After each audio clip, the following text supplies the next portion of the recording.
Good afternoon everyone. आज हम लोग सर वॉइस नहीं आ रहा है। आवाज़ नहीं आ रही है? आवाज़ तो है, अभी है? नहीं सर, नहीं आ रही। Good afternoon everyone. आज हम लोग रिपोर्टरी का सबसे जो फाउंडेशन प्रिंसिपल है, जिससे कि रिपोर्टरी शुरुआत हुआ था, उसको हम लोग देखेंगे और इसे हम लोग कहते हैं ग्रैंड जनरलाइजेशंस। तो छात्रों, आज हम लोग यह बात समझने का कोशिश करेंगे, थोड़ा सा इसके प्रैक्टिकल भी देखेंगे कि ग्रैंड जनरलाइजेशंस को कैसे हम लोग प्रैक्टिकल में कन्वर्ट करें, ठीक है ना। तो आज ग्रैंड जनरलाइजेशंस में सबसे पहले हमें यह समझना है कि जनरलाइजेशंस का मीनिंग क्या होता है, इसका मतलब क्या होता है। कहा जाता है कि जनरलाइजेशन इज टेकिंग वन और few facts and making a broader और मोर यूनिवर्सल स्टेटमेंट। एक दो फैक्ट को लेकर के उसका एक बृहत स्टेटमेंट तैयार करना, है ना। ये प्रोसेस है फॉर्मुलेटिंग जनरल कॉन्सेप्ट। कई एक बात को सुन लेने के बाद में जब आप एक आम धारणा बना लेते हैं, उसको कहते हैं जनरल कॉन्सेप्ट, है ना। आपने सुना जैसे राम एक आदमी है, श्याम एक आदमी है, ये आदमी कृष्ण एक आदमी है, सभी एक आदमी है। तो कहने का मतलब ये सभी कोई मिलकर के एक आदमी सभी में कॉमन है, ये आदमी है। तो ये process of formulating general concept, किसी आदमी को देखिएगा नाम से कई एक आदमी को, तो सबके आ जाएगा कि ये सभी में अंदर क्या है कि ये मनुष्य है। इसको जनरल फॉर्मुलेशन आइडिया कहते हैं। कई एक चीज़ को देख करके एक बात पर जब निष्कर्ष आते हैं तो उसे हम लोग जनरलाइजेशन कहते हैं। जनरलाइज करना माने कई एक चीज़ का जो कॉमन है, उसके अंदर में कॉमन है, उसको निकाल करके जनरलाइजेशन, इसको कहते हैं कॉमन जनरल कॉन्सेप्ट निकालने की बात करती है। ये टेंडेंसी होता है to respond to the same way to the different, माने एक ही तरह से अलग अलग तरीकों से अलग अलग जगहों पर एक ही तरीके से व्यवहार करना, है ना। एक ही तरीके से अलग अलग जगहों पर उसी तरीके से व्यवहार करना और उससे सेम रिजल्ट्स मिलना, ठीक है ना, सेम रिजल्ट्स मिलना। जैसे मैं आप सभी को पढ़ा रहा हूँ, तो आप सभी को पढ़ा रहे हैं, तो सभी के अंदर में मैं रिपोर्टरी डालने का कोशिश कर, मैं एक जगह से पढ़ा रहा हूँ और आप सभी छात्र जितने बैठे हैं उतने जगह पर यह कॉमन इन्फॉर्मेशन जा रहा है। तो यह क्या हुआ, जनरलाइजेशन। अगर मैं कि एक स्टूडेंट को पढ़ाता और दूसरे स्टूडेंट को नहीं पढ़ाता तो वह आपको इंडिविजुअल होता, लेकिन सारे स्टूडेंट्स को मैं जब एक साथ पढ़ा रहा हूँ तो ये जनरलाइज्ड टीचिंग प्रोसेस हो गया, है ना। तो जनरलाइजेशन एक टेंडेंसी है सेम वे डिफरेंट और सिमिलर सिचुएशंस के लिए, ठीक है ना। ये जनरलाइजेशंस का मतलब है। जनरलाइजेशंस का जो बेसिस होता है, आधार होता है, वह कई एक जगह पर देख करके उसके अंदर में सिमिलर चीज़ को खोजना होता है, सिमिलर चीज़ को खोजना होता है। जैसे आप किसी आदमी में देखते हैं तो उसके शरीर में एक जगह दाग है, दूसरे जगह दाग है, तीसरे जगह दाग है, हाथ में दाग है, पैर में दाग है, पेट में दाग है। तो क्या जनरल निकला, इस आदमी को दाग है। दाग जो है सो उसके शरीर में है, उसके आधार पर कह सकते हैं इसके शरीर के विभिन्न भाग में। लेकिन जब खाली कहते हैं कि हाथ में दाग है तो इसका मतलब होता है एक पर्टिकुलर एरिया में है, ये जनरल नहीं हुआ। लेकिन जब कहते हैं इस आदमी को दाग है, इसका मतलब कि इसके शरीर के किसी भी भाग में दाग होगा। So it is a generalised, आपको देख कई एक जगह से दूसरे कई एक जगह देखने के लिए सिमिलर प्रेजेंटेशंस को देखने के लिए बाध्य करता है।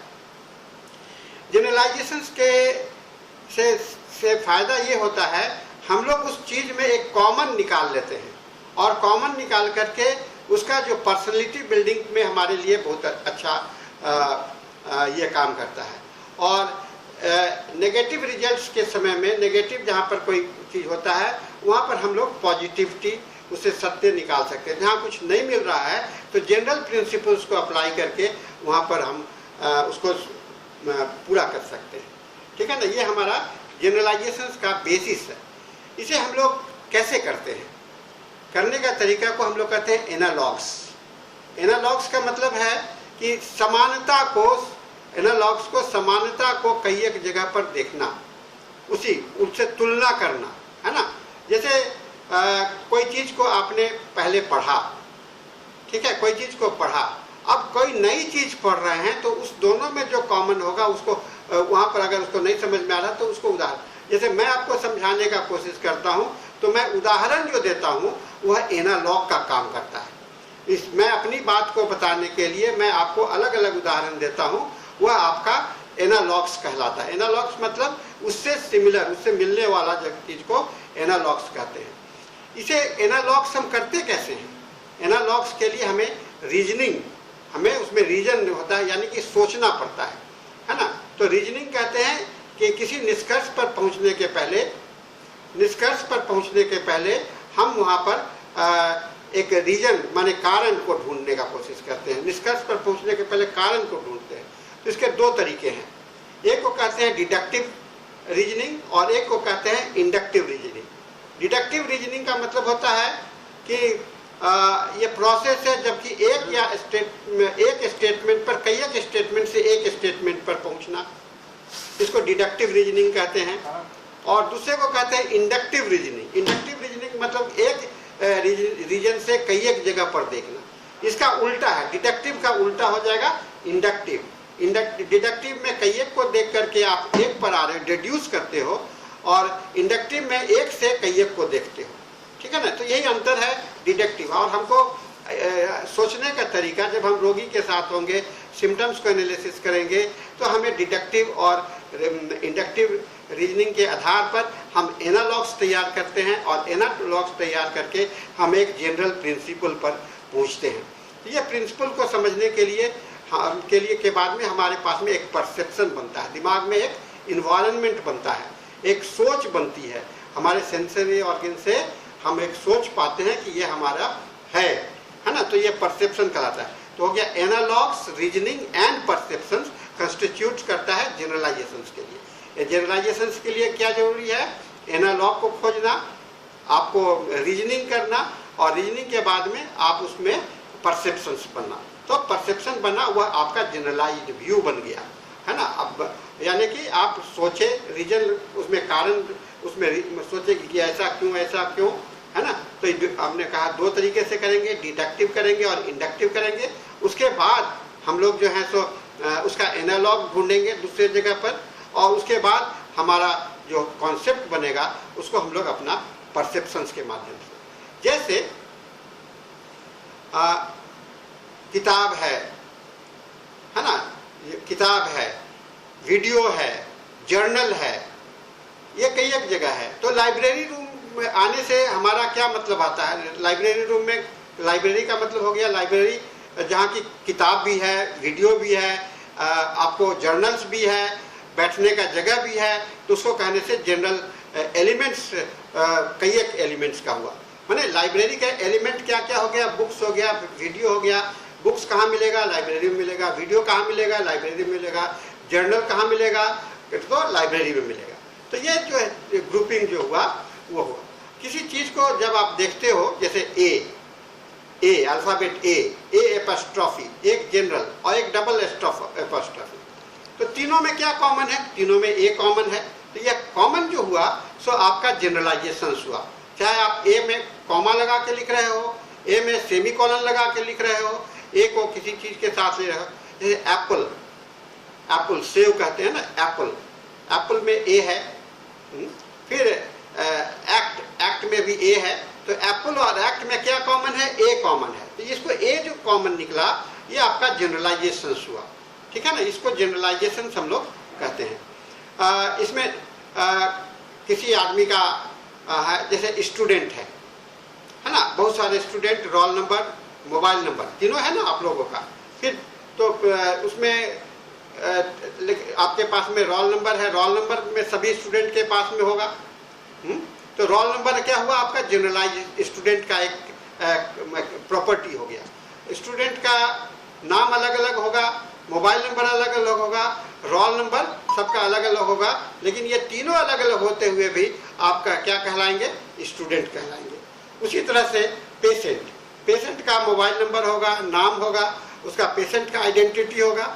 ये तीनों बात मिला करके आपके पास में दिमाग में क्या आएगा? वह पेशेंट है, ठीक है ना। तो ये हमारे लिए जरूरी होता है एनालॉग से निकालने के लिए। टाइप ऑफ जनरलाइजेशंस, जनरलाइजेशंस के टाइप कितने होते हैं? तो उसका कहते हैं स्टिमुलस जनरलाइजेशन, यानी कि आपको किसी चीज़ को बिहेवियर जहाँ पर आप देखते हो स्टिमुलस पे। फिर रिस्पॉन्स जनरलाइजेशंस होता है, माने उसके प्रति जो रिस्पॉन्स होता है, परिणाम जो निकलता है उसके टारगेट पर करते हो। और उसके बाद में तीसरा आता है मेंटेनेंस, मेंटेनेंस का, ये बहुत इंपॉर्टेंट है मेंटेनेंस का। तो हम जब रोगी में जब देखते हैं तो हमें उसके अंदर में सेंसेशन देखना होता है, उसके अंदर में मॉडलिटी देखना पड़ता है और उसके अंदर में उसका स्टेटस देखना पड़ता है। तो मॉडलिटी का एक जनरलाइजेशन कर सकते हैं, सेंसेशन का जनरलाइजेशन कर सकते हैं, और उसको मेंटेन कहाँ करते हैं? हम लोग लोकेशन में करते हैं। बात को समझ रहे हैं ना? तो लोकेशन अलग अलग होगा, हाथ है, पैर है, पूरा शरीर का ऑर्गन एरिया है, लेकिन इसको लोकेशन को जनरलाइज नहीं कर पाएंगे। लेकिन लोकेशन के जो स्टिमुलस पार्ट है, जो कि उसका सेंसेशन है, लोकेशन का जो मॉडलिटीज है वो आपको रिस्पॉन्ड करेगा और वो उसके अंदर उसको जनरलाइज किया जा सकता है। जैसे एक हाथ है, तो हाथ का दर्द अगर ठंडा से आराम मिलता है और पैर का दर्द पर उसको अप्लाई करना चाहेंगे तो हम कहेंगे कि पैर के दर्द को भी ठंडा से आराम मिलता है, ठीक है ना। पैर का दर्द जो है सो चुभने के जैसा दर्द होता है, चुभना क्या हुआ? एक सेंसेशन हुआ, तो हम लोग उसको पैर के दर्द के विषय में कहेंगे वह भी चुभने जैसा है। तो ये जनरलाइजेशंस का है, स्टिमुलस, रिस्पॉन्स और मेंटेनेंस, ठीक है ना। ये हम लोगों को समझना है। देखिए जनरलाइजेशंस में अगर हेस्टी जनरलाइजेशंस बड़ा खतरनाक होता है, यानी कि बहुत आप एक बात पर सोच लिए और कह दिए कि ये जनरल हो गया, नहीं। जनरलाइजेशंस में प्रयास करना पड़ता है कई एक स्टिमुली को देख करके, कई एक सिचुएशंस को देख करके, और कोशिश ये करनी चाहिए हमेशा 2 या 2 से अधिक जगह पर हो। अगर 2 या 2 से अधिक जगह पर दिखलाई नहीं पड़ता है तो उसे जनरलाइज करना कठिन हो जाता है, ठीक है ना। जनरलाइजेशन करने के लिए अगर हिस्ट्री जनरलाइजेशन आप थोड़ा सा इंतजार नहीं किए और जनरलाइजेशन करते हैं तो आप पर्टिकुलर सिम्टम्स को भी कहिएगा कि जनरलाइजेशन है, जो कि बहुत बड़ा खतरा उत्पन्न हो जाता है। वह आपका दवा के कैरेक्टर से बहुत कुछ अलग हो जाता है। तो हिस्ट्री जनरलाइजेशन सबको नहीं करना है, ये हमारा ड्रॉबैक्स होता है हिस्ट्री जनरलाइजेशन। इसको लॉजिकल फैलेसी कहते हैं, माने कि मूर्खता कहते हैं, भूल कहते हैं। और कॉन्सेप्ट ऑफ जनरलाइजेशन जो है सो प्रैक्टिकल अप्रोच सबसे पहले डॉक्टर बॉनिगेसेंस हम लोगों ने देखा था, डॉक्टर बॉनिगेसेंस ने किया था। और बॉनिगेसेंस ने अपने अर्ली स्टेज में ही 1785 से 1864 तक अपने अध्ययन के काल में, प्रैक्टिस के काल में, क्लिनिकल एप्लीकेशंस के साथ में, अंडरस्टैंडिंग के साथ में इन्होंने कहा कि होम्योपैथिक प्रिंसिपल को सही ढंग से अप्लाई करने के लिए हम लोग को ग्रैंड जनरलाइजेशंस करके ही किया जा सकता है। आप सभी जानते हैं कि बॉनिगेसेंस जो है सो उनका दिमाग जो था सो वो बेसिकली वो लीगल माइंड के थे, एडवोकेट थे, और उनका मेडिकल बैकग्राउंड बाद में हुआ। तो ये इन्होंने अपने लीगल माइंड को, लीगल माइंड में भी बड़ा एविडेंस का और जनरलाइजेशंस का व्यवहार किया जाता है। तो डॉक्टर बॉनिगेसेंस ने अपने लीगल माइंड को मेडिकल प्रैक्टिस के लिए होम्योपैथी में अडॉप्ट किया था। इसीलिए कहा जाता है कि एक ऐसा बहुत बड़ा सोचने वाला व्यक्ति था जिसने कि अपने सोच के आधार पर एक एनालॉजिक उन्होंने डेवलप किया और एनालॉजी के आधार पर उन्होंने परसेप्शन, नया परसेप्शन होम्योपैथी को दिया अप्लाई करने के लिए।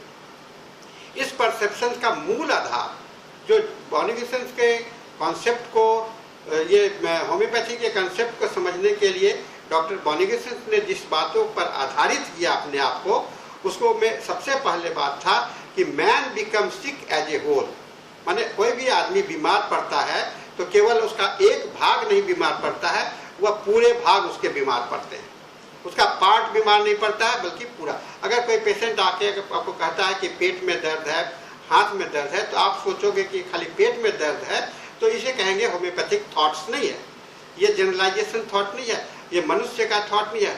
आदमी को दर्द हो रहा है, वह उसको बाध्य किया है आपके पास में आने के लिए, जो उसका लोकेशन पेट बता रहा है ना।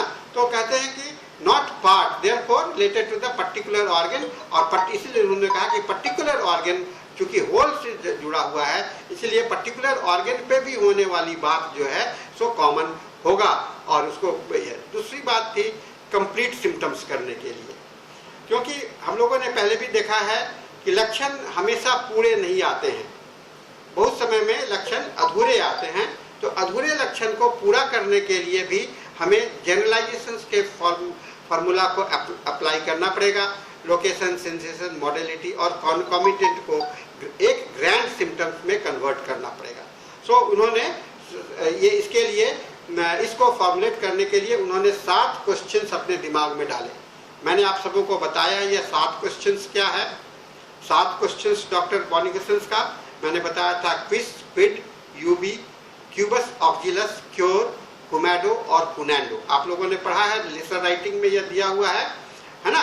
और मैंने आप लोगों को यह बताया भी है, क्विज मतलब the person, the why, who is the person, क्विड का मतलब what is the problem, and क्यूबी कहाँ, यूबी का मतलब वेयर इज द प्रॉब्लम, क्यूबस ऑक्जिलस प्रॉब्लम कहाँ है, तो उसके बाद में क्योर मतलब उसका कारण क्या है, कुमैडो का मतलब मॉडलिटी और कुनैंडो का मतलब टाइम मॉडलिटी। ये सातों को मिला करके हम लोग एक मोमेंटम डेवलप करते हैं इमेज ऑफ द डिजीज का बनाने का प्रयास है। और यह प्रयास आप सिम्टम्स आपको मदद करता है सिम्टम्स को कंप्लीट करने में, और रोगी को as a man, as a whole समझने के लिए, उसका यह समझने के लिए कि एक बीमारी के एक स्थान से पूरे मनुष्य के स्थिति को समझे। क्योंकि हमें इलाज करना है मनुष्य के स्थिति को, हमें इलाज करना है। होम्योपैथी में we treat the person, we not the disease, not the part. हम लोग का ये कॉन्सेप्ट है। हम रोगी का इलाज करते हैं, रोग के अंग का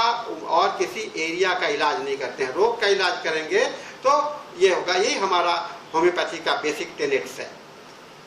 और इसीलिए बॉनिगसन के जो मेन वर्क है वह जनरलाइजेशंस पर आधारित है, मॉडलिटीज पर आधारित है और कॉन्कॉमिटेंट पर आधारित है।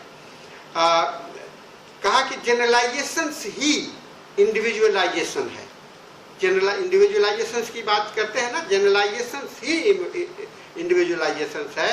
तो केस एनालिसिस में जनरलाइजेशंस करके हम इंडिविजुअलाइजेशंस के पार्ट में पहुंच सकते हैं। और यह होम्योपैथी का सबसे महत्वपूर्ण, सबसे खूबसूरत तरीका है इंडिविजुअलाइजेशंस को, व्यक्ति को इंडिविजुअलाइज करने के लिए, अकेला निकालने के लिए। सिम्टम्स को हमने बताया था, एनालॉग की बात हम कर रहे थे। सिम्टम्स को हम लोग एनालॉग के आधार पर ब्रेक करते हैं, तोड़ते हैं। एक जगह के सिम्टम्स को तोड़ करके उसे डिस्ट्रीब्यूट, उसके डिफरेंट कंपोनेंट, हर एक सिम्टम्स के कितने कंपोनेंट हैं, लोकेशन, सेंसेशन, मॉडलिटी और कॉन्कॉमिटेंट। तो ये सारे कंपोनेंट को अलग अलग भाग में बांटते हैं। इससे क्या होता है कि आपके पास में रिपोर्टरी के लिए यह सोचना नहीं पड़ता है कि सिम्टम्स कंप्लीट है कि नहीं है ना।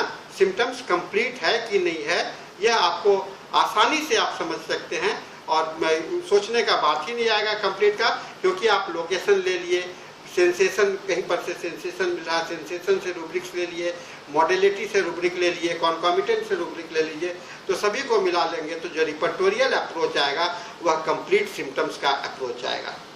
ठीक है ना। इसको हम लोग एग्जाम्पल से समझते हैं। एक पेशेंट है, उदाहरण मैं दे रहा हूँ, एक पेशेंट है और रात में वह लेटा हुआ है, लेटे हुए समय महसूस करता है कि उसके छाती में भारीपन है, सांस लेने में कठिनाई हो रही है, सांस कमजोर पड़ रहा है, और उसको बेड पर लेटे लेटे लेट नहीं सक रहा, उठ करके बैठ जा रहा है, और मध्य रात्रि के बाद में उसके कष्ट बढ़ जाते हैं, और कॉफी या चाय या गर्म या पानी पीने से उसको कष्ट में आराम मिलता है, और सीढ़ी पर चढ़ने से इसके कष्ट बढ़ते हैं, और गेटिंग आउट ऑफ ब्रेथ, सांस फूलने लगता है। ठीक है ना। ये बड़ा अच्छा लक्षण है। अब इसको हमें थेराप्यूटिक पॉकेट बुक्स में खोजना होगा, या और आप रिपोर्ट मान लीजिए थेराप्यूटिक पॉकेट बुक्स नहीं और किसी रिपोर्टरी में इस्तेमाल कर रहे हैं, तो इतना सारा चीज़ एक जगह नहीं मिलेगा, ये सारा चीज़ एक जगह नहीं मिलेगा। इसके लिए आपको क्या करना पड़ेगा, इसको तोड़ करके आपको अलग अलग जाना पड़ेगा। जैसे अगर हम सिंथेसिस रिपोर्टरी यूज कर रहे हैं और थेराप्यूटिक पॉकेट बुक का कॉन्सेप्ट को अप्लाई कर रहे हैं, तो हम चेस्ट में जाएंगे। चेस्ट में एक रूब्रिक्स है ऑपरेशन। ऑपरेशन क्या हो गया? सेंसेशन हो गया।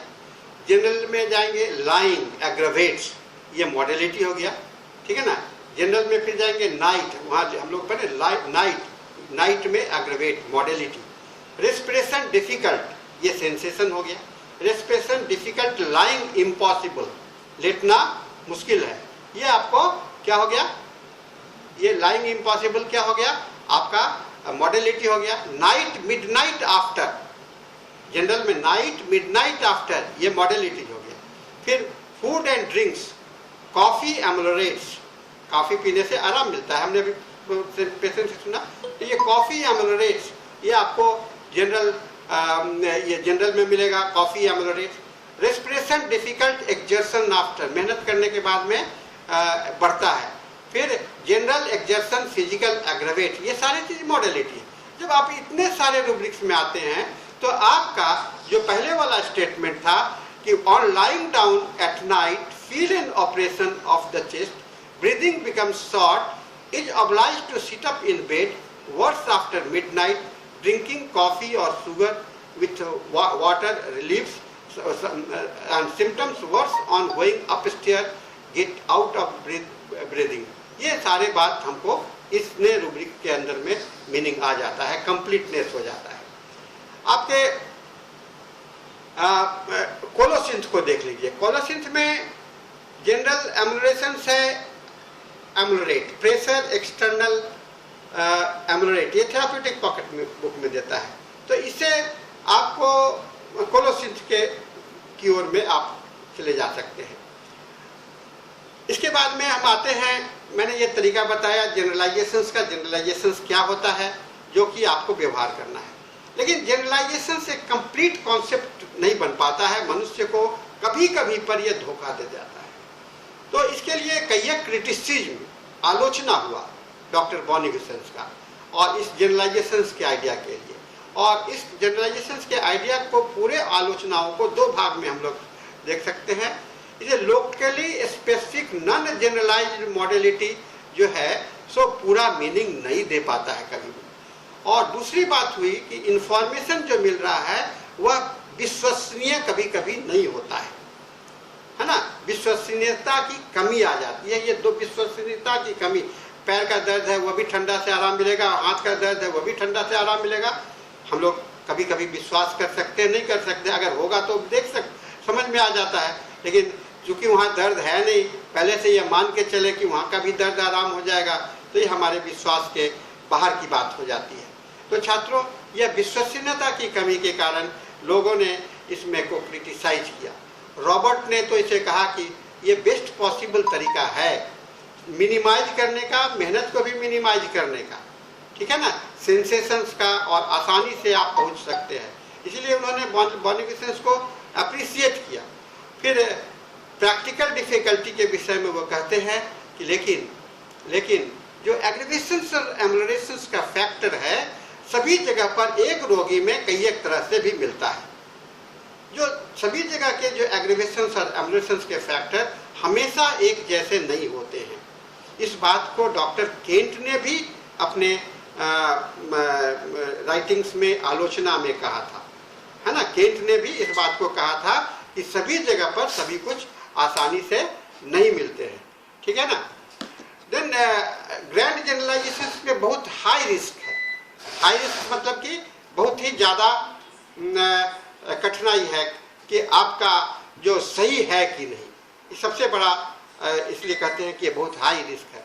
डॉक्टर पाठक ने अपने रिपोर्टरी में कहा कि जनरलाइजेशंस का, पर्टिकुलर सिम्टम्स का हमेशा जनरलाइज कर लेना बहुत सही नहीं होगा, है ना। पर्टिकुलर सिम्टम्स का हमेशा जनरलाइज कर लेना हमेशा सही नहीं होगा। और उन्होंने अपने प्रैक्टिस से कई एक बात को कहा कि अनस्टेडी सेंसेशन जनरलाइजेशन से ये आपका दिक्कत आ जाता है। और जनरलाइजेशन एंड पिक्यूलियर, खास करके जब पिक्यूलियर सिम्टम्स होता है तो उसके जनरलाइजेशंस के लिए आप के पास में काफ़ी कठिनाई होती है। जैसे लाइकोपोडियम का 4 बजे से या 8 बजे के बीच में जो एग्रीवेशंस की बात कही गई है वो हर एक चीज़ के साथ में लागू नहीं होता है, ठीक है ना। इनवॉलेंट्री स्टूल फॉर एलो का विषय में क्या गया है, ये यूरिनेशन कॉल के विषय में ये सभी लोग दवा के साथ में लागू नहीं होता है और ये सभी जगह पर सही नहीं भी दिखलाई पड़ता है। तो ये सारी क्रिटिसाइजेशन रहा है। देन जनरलाइजेशंस और मेंटल सिम्टम्स के विषय में भी लोगों का रहा है कि मेंटल सिम्टम्स में तो सभी को जनरलाइज नहीं किया जा सकता है मेंटल सिम्टम्स, लेकिन डॉक्टर बॉनिगसन ने इस बात को काफ़ी सही अर्थी से कहा था कि हम लोग मेंटल सिम्टम्स को जनरलाइज नहीं करते हैं, मेंटल सिम्टम्स को हम लोग इंडिविजुअलाइज करने के लिए काम में लाते हैं, ठीक है ना। तो हमें इस बात को दिमाग में रखना पड़ेगा कि सिम्टम्स को हम लोग जनरलाइज करते समय में हम हमेशा जनरलाइजेशन वहाँ तक करेंगे जहाँ तक जनरलाइजेशन होता है, जहाँ तक संभव है, प्रैक्टिकल है, जहाँ पर वो लॉजिकल है ना, प्रैक्टिकल है, लॉजिकल है, तर्क संगत है, वहाँ तक हम जनरलाइजेशन करेंगे। उससे आगे हम जनरलाइजेशन नहीं करेंगे।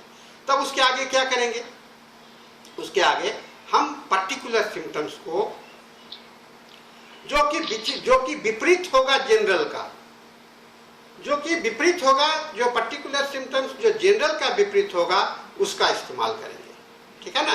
पर्टिकुलर सिम्टम्स के विपरीत लक्षण का हम लोग इस्तेमाल करेंगे, वह हम लोगों के लिए एक होगा। और उसको उन्होंने डॉक्टर केंट ने इस बात को कैरेक्टरिस्टिक्स पर्टिकुलर कहा। तो दो चीज हमें दिमाग में रखना होगा, प्रैक्टिकल अप्रोच हमें चाहिए, है ना। क्लिनिक में हमको प्रैक्टिकल अप्रोच चाहिए और प्रैक्टिकल अप्रोच में हमें इस बात को दिमाग में रखना पड़ेगा कि हमारे जो जनरल सिम्टम्स तो एक बहुत अच्छा ग्रैंड आइडिया होगा, लेकिन उसके साथ में पर्टिकुलर सिम्टम्स, अगर रोगी के पर्टिकुलर सिम्टम्स और ग्रैंड जनरलाइजेशंस वाले लक्षण को अगर आप मिला करके आप लेकर के चलते हैं तो टोटलिटी आपका बड़ा सटीक हो सकता है। इसको कहते हैं प्रैक्टिकल टोटलिटी, है ना। प्रैक्टिकल टोटलिटी, प्रैक्टिकल टोटलिटी में हमको तीन बात को सोचना पड़ेगा। एक पेशेंट का presentation as a whole, symptoms का अपीयरेंस एज ए होल, दूसरा एक विशिष्ट जगह पर उसकी भिन्नताएं जो डिफरेंसेस है जो आपको अकेला है, और तीसरा उसका बैकग्राउंड माइजमेटिक क्या है। तो टोटलिटी फ्रेमिंग में हमें माइजमेटिक फ्रेमिंग में हमें इस चीज़ को माइजमेटिक फ्रेमिंग, फिर कंप्लीटनेस ऑफ द सिम्टम्स और फिर wholeness of the patient and particular of the patient, क्योंकि रोगी के अंदर में जो भिन्नताएं वाले लक्षण हैं उसको भी ध्यान में रखना पड़ेगा। तो हमारा टोटलिटी ऑफ द सिम्टम्स होगा। आप एक बात को दिमाग में रख करके चलिएगा तो आपका रिपर्टोरियल अप्रोच कंप्लीट नहीं होगा। बॉनिगसन अपने आप में बहुत ही महत्वपूर्ण रिपर्टरी है। आपने उनको आधार दिया गया है, मनुष्य को जानने का एक बहुत बड़ा आधार है हम लोग के पास में, लेकिन यह मनुष्य का आधार होते हुए भी यह जो है सो कहीं न कहीं पर इसके अंदर में थोड़ा सा डेविएशन पैटर्न है, और डेविएशन पैटर्न को जानना ही आपका प्रैक्टिकल है, व्यवहारिकता है ना। व्यवहारिक, हम हमेशा काल्पनिक दुनिया में इलाज नहीं करना है। रोगी एक व्यवहारिक व्यक्ति होता है, व्यवहार से जुड़ा हुआ होता है, और हम इस व्यवहारिकता को हम लोग समझने का कोशिश करेंगे। तो ग्रैंड जनरलाइजेशन का कॉन्सेप्ट को हम बहुत अच्छी तरह से दिमाग में बैठाने का कोशिश कीजिए, क्योंकि यहीं से शुरुआत होता है मनुष्य को देखने का, मनुष्य को समझने का। जो शुरुआत है आपको ग्रैंड जनरलाइजेशन से, आप उसको एक पूरे होल व्यक्ति के रूप में देखने का जो आपको आदत बनानी होगी, तब आप होम्योपैथी के समझने के लिए आपको दिक्कत नहीं होगा। होम्योपैथी को समझने के लिए, होम्योपैथी में रोगी की भाषा, रोग को और रोगी के महत्व को समझने के लिए आप उसके व्यक्तित्व को समझना आपके लिए बहुत ही जरूरी होगा। तो छात्रों, यह बात हम लोगों को मन में, जहन में रखना होगा कि टोटलिटी एंड ग्रैंड जनरलाइजेशंस के साथ में हमें कैरेक्टरिस्टिक्स पर्टिकुलर को भी ध्यान में रखना है, हमें माइजमेटिक फैक्टर्स को भी ध्यान में रखना है, और इन सभी चीज़ को देख करके हमारा टोटलिटी बनेगा, जो कि एक मनुष्य का टोटलिटी कहलाएगा, एक मनुष्य का टोटलिटी कहलाएगा। हम किसी व्यक्ति को जो देखते हैं उसके अंदर में बहुत चीज़ कॉमन होता है जो कि सभी जगह उसके अंदर में होता है, और बहुत कुछ ऐसे भी होते हैं जो कि उसके स्थानीय विशेष पर ज़्यादा होता है। तो स्थान का भी महत्व है और एक जनरल व्यू का भी महत्व है, ठीक है ना। स्थान का भी महत्व है, पर्टिकुलर स्थान का भी बहुत महत्व है, और उसके भिन्नता डिफरेंस का भी महत्व है, क्योंकि जितना कॉन्ट्रडिक्टरी बात आएगी उतना अच्छा लक्षण आपको मिल पाता है। कॉन्ट्रडिक्टरी बातों से ही अच्छी लक्षण आपके पास में आ पाता है। इस बात को हम लोग दिमाग में रखना हम लोगों के लिए जरूरी होगा। यह हम लोगों को रिपर्टोरियल अप्रोच को काफ़ी मजबूत कर पाता है। रिपर्टोरियल अप्रोच हमारा सही हो पाता है। तो प्रैक्टिकल मेन उद्देश्य देखिए, थेराप्यूटिक एप्लीकेशंस जो है होम्योपैथी का, रोग के नाम पर हो ही नहीं सकता है, हो ही नहीं सकता है। और होने का आप अगर बांधने का कोशिश कीजिएगा तो आप होम्योपैथी प्रैक्टिस नहीं कर रहे होते हैं। रोगी को, कुछ रोगी ठीक होंगे, कुछ नहीं होंगे, लेकिन हमारा अप्रोच जो है, सिद्धांत जो है, रास्ता जो है, सो वह डेविएटेड हो जाएगा और हम लोग अच्छी तरह से बात को समझ नहीं पाएंगे। तो छात्रों, हम लोग आज इस ग्रैंड जनरलाइजेशंस को समझा है, और इसको देख करके इसके माध्यम से हम लोग रिपर्टोरियल प्रयास करेंगे।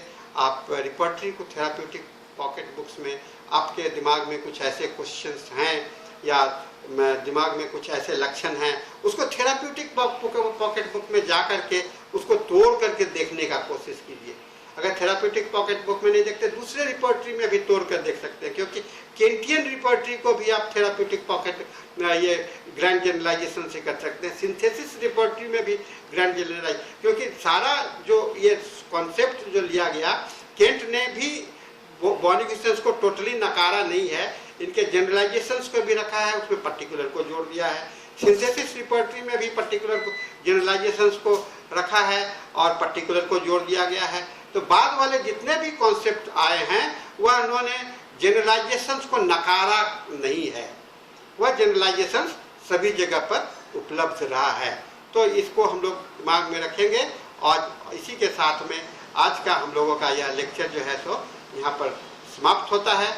मैं समझता हूँ कि आप लोग इसको चिंतन करेंगे, आपको उसको मनन करेंगे। इन शब्दों के साथ मैं आज इस लेक्चर को समाप्त करता हूँ, और साथ ही हम आज आपको ईद के लिए, जो कि अब आने वाला ही है अगले सोमवार को, मैं आप सबों को मुबारकबाद देता हूँ। यह ईद अल्लाह आपके जीवन में सुख लाए, शांति लाए, और आपके वैभव, आपके विकास में मदद करे, जिससे कि आपका जीवन और भी खुशहाल हो जाए। मैं इस ईद मुबारकबाद के साथ में मैं आज का इस लेक्चर को समाप्त करता हूँ। Thank you.